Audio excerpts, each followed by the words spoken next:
সবাইকে আমার YouTube channel স্বাগত।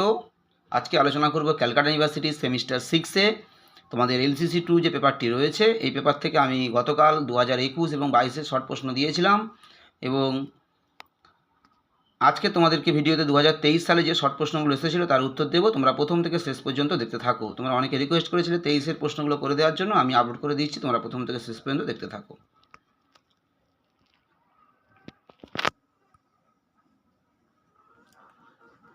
কালকের বিগত 2021 ও 22 সালের যখন শর্ট প্রশ্ন আমি আপলোড করি, একজন কমেন্ট করেছিলে তোমরা রজনী থেকে একটা প্রশ্ন সম্ভবত তোমার মনে হয়েছিল, একজনের মনে হয়েছিল যে উত্তরটা মনোহর দাস হবে, কিন্তু না, উত্তরটা মনোহর দাস হবে না। মনোহর দাসের নামে উইলটা এমনভাবে করা হয়েছিল যে সম্পত্তিটা মনোহর দাস পেলেও এক্সিকিউটটা করেছিল, কিন্তু আমি যেটা লিখে দিয়েছি সম্ভবত বাঞ্ছারাম কি একটা আছে, তোমরা একটু দেখে নিও টাইটেলটা, ওটাই কিন্তু উত্তর হবে। এবং যদি তোমাদের কারোর উত্তরে কোনো সন্দেহ থাকে তোমরা উপন্যাসটা পড়ে দেখতে পারো।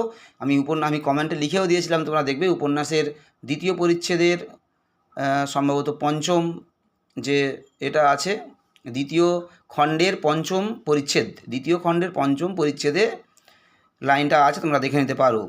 এবং আরেকজন কমেন্ট করেছিলে 2022 সালের 4 নম্বর কোশ্চেনে একটা উত্তর ভুল রয়েছে বলে কমেন্ট করেছিলে, যে সঞ্জীব চন্দ্র চট্টোপাধ্যায় মনে হয় প্রশ্নটা ছিল, উত্তরটা কমেন্ট করেছিল যে ভ্রমর উত্তরটা হবে।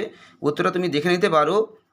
2022 সালে যে 4 নম্বর কোশ্চেনটা তুমি বলছো যে উত্তরটা ভ্রমর হবে, তুমি উত্তরটা, আমি যে উত্তরটা দিয়েছি সেই উত্তরটা তোমরা বইতে মিলিয়ে নিতে পারো। বঙ্গদর্শন তোমাদের উত্তরটা সম্ভবত লেখা ছিল। বঙ্গদর্শনের দ্বিতীয় সম্পাদক ছিল সঞ্জীব চন্দ্র চট্টোপাধ্যায়। প্রথম যিনি সম্পাদক ছিল সম্ভবত বঙ্কিমচন্দ্র এবং দ্বিতীয় সম্পাদক ছিল সঞ্জীব চন্দ্র চট্টোপাধ্যায়।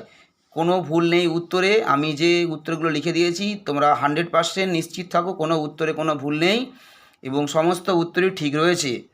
ঠিক আছে, ওই জন্য তোমরা নিঃসন্দেহে তোমরা উত্তরগুলো লিখতে পারো, তোমাদের কোনো উত্তরে ভুল নেই। আমি যে উত্তরগুলো লিখে দিয়েছি সমস্ত উত্তরই সঠিক রয়েছে এবং আজকের যে উত্তরগুলো লিখে দিলাম নিঃসন্দেহে তোমরা উত্তরগুলো লিখতে পারো এবং তোমরা পড়ে নাও। এবং আমি কয়েক ঘন্টার মধ্যে আরও কিছু ইম্পর্টেন্ট শর্ট প্রশ্ন দেবো, তোমরা অবশ্যই একটু ফলো রাখার চেষ্টা করবে এবং সবাই পরীক্ষার জন্য খুব ভালো মতো প্রিপারেশন নাও। এবং আরেকটা প্রশ্ন, রজনী উপন্যাস থেকে চাঁপা চরিত্রটি তোমরা একটু দেখে যাবে, রজনী উপন্যাসের চাঁপা চরিত্রটি তোমরা একটু দেখে যাবে।